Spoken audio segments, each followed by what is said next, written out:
Le travail et la technique. Le mot travail vient du mot latin tripalium, qui désignait un instrument de torture. On voit donc bien là que l'activité de travail est liée à la souffrance et aux difficultés de la condition humaine. Cependant, le travail ne peut-il pas être libérateur?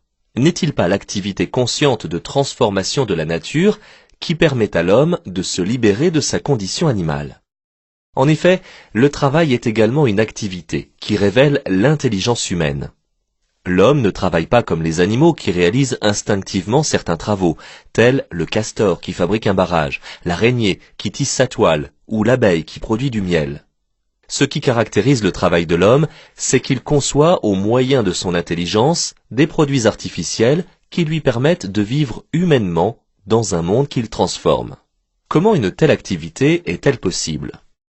Selon Aristote, une telle activité est possible du fait que l'homme possède une intelligence et des mains, et que ces dernières permettent à l'homme de fabriquer des outils. Ainsi, la main est l'organe de l'intelligence humaine et elle est l'outil des outils. En effet, c'est grâce à son intelligence et à ses mains que l'homme a pu construire des machines pour cultiver la terre, des bâtiments pour s'abriter, des avions pour voler, etc. Cependant, ce développement de la technique n'est pas sans risque ni danger, car la technique, créée par l'homme, peut se retourner contre lui s'il ne la maîtrise pas suffisamment et s'il ne réfléchit pas aux conséquences qu'elle engendre. Ainsi, par exemple, si le développement des techniques informatiques et numériques a permis à l'homme de se libérer de la contrainte des distances géographiques pour communiquer, ces techniques peuvent également devenir un instrument de surveillance et de pouvoir qui réduit la liberté humaine. Il en va de même pour le travail.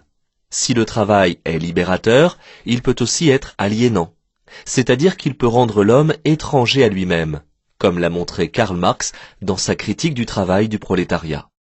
En effet, le travail sous sa forme moderne a pris de plus en plus la forme de la spécialisation, ce qui a conduit à le déshumaniser, le travail à la chaîne étant une des meilleures illustrations de cette aliénation. Le travail et la technique sont ainsi à la fois l'un et l'autre de puissantes expressions de la liberté et de l'intelligence humaine, mais aussi des témoins des dangers du monde contemporain.